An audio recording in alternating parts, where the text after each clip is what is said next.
Now, in terms of the content of the reading, so what you're going to actually read, well, there's a bit of a difference between general and academic. If you are taking the general exam, well, it's broken into 3 sections. Now, those sections are very different from each other. Even though the questions certainly fall into certain themes that we will definitely take a look at later on. So in your general reading exam, the first section for you deals with very general English, really, that you see in an English-speaking environment. So you can see the examples over here from IELTS.org, where it's advertisements, timetables.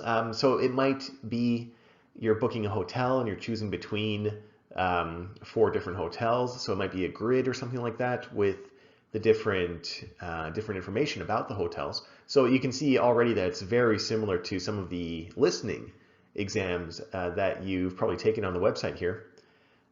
We have, of course, it's basically newspaper type of English as well. So we saw this when we went through the speaking exam, that reading English newspapers really formulates a really great foundation of English for you, because you see English in a very real world situation. And this is, of course, mimicked in the exam. So you can see notices, advertisements, timetables in that first section.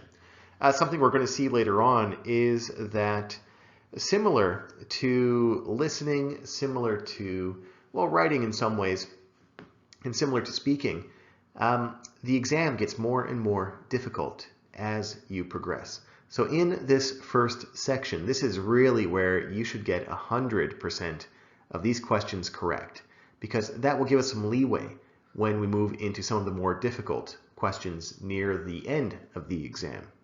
So in the second section of the exam, when we're taking the general exam, well, it deals with workplace English. So training manuals, a memo from your boss, could be contracts or job descriptions, as you've seen over here. We're going to see this, of course, when you do the 3 exam simulations at the end here. Well, you're going to see exactly examples like this. And finally, that third part. So the third part in general is, of course, the most difficult.